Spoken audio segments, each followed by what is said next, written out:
সত্য কথা বলা এটা আল্লাহর এমন নিয়ামত, এই 4টি নিয়ামতের একটা, যাদের কাছে আছে তার আর কিছু না হলেও চলবে। কিছু মানুষ আছে মাঝে মধ্যে মিথ্যা কথা বলে, আবার কিছু মানুষ আছে মাঝে মধ্যে সত্য কথা বলে। কিছু মানুষের জন্য মিথ্যা কথা বলাটা কঠিন, আবার কিছু মানুষের জন্য সত্য কথা বলাটা কঠিন। আমাদের সমাজে 2 শ্রেণীর মানুষ আছে না নাই? এখন আপনি কাদের কাতারে, এটা আপনি নিজেকে প্রশ্ন করেন। সাইয়েদনা আবু বকর সিদ্দিক রাদিয়াল্লাহু তাআলা যখন হিজরতের রাতে নবীজি এবং সাইয়েদনা আবু বকর সিদ্দিক যাচ্ছেন, আপনারা জানেন আবু জেহেল তো তখন এলান করে দিয়েছে যে মুহাম্মদকে ধরতে পারবে তাকে 100 উট পুরস্কার দেওয়া হবে। নাউজুবিল্লাহ বলেন। এখন মক্কার তরুণ, মক্কার যুবক, মক্কার মানুষ যেগুলি লোভী ছিল, লোভ সামলাতে পারে নাই, সবাই ঘর থেকে বের হয়ে গেছে যে মুহাম্মদকে যেভাবে হোক ধরে আনতে হবে, আবু জেহেল থেকে পুরস্কার নিতে হবে। এখন সাইয়েদনা আবু বকর সিদ্দিক রাদিয়াল্লাহু তাআলা এবং নবীজি যখন যাচ্ছেন, এখন ওই ছেলেটা হযরত আবু বকর সিদ্দিককে চিনে না।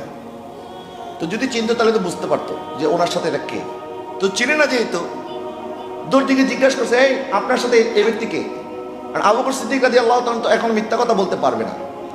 যদি এই কথা বলে দেয় যে ইনি হচ্ছে আমার নবী মুহাম্মদ সাল্লাল্লাহু আলাইহি ওয়াসাল্লাম, তখন সে ধরে আবু জেহেলের কাছে নিয়ে যাবে। আর যদি মিথ্যা কথা বলে, এটা তো সম্ভবই নয়।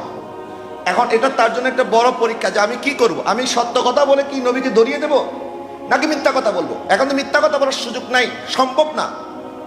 তখন হযরত আবু বকর সিদ্দিক রাদিয়াল্লাহু তাআলা অল্প সময়ের জন্য একটু চিন্তার মধ্যে পড়ে গেলেন। তো তখনকার সময়ে যেহেতু তখন আমাদের মতো এরকম রাস্তাঘাট ছিল না, তখন মানুষ বনে জঙ্গল দিয়ে যেতে হতো।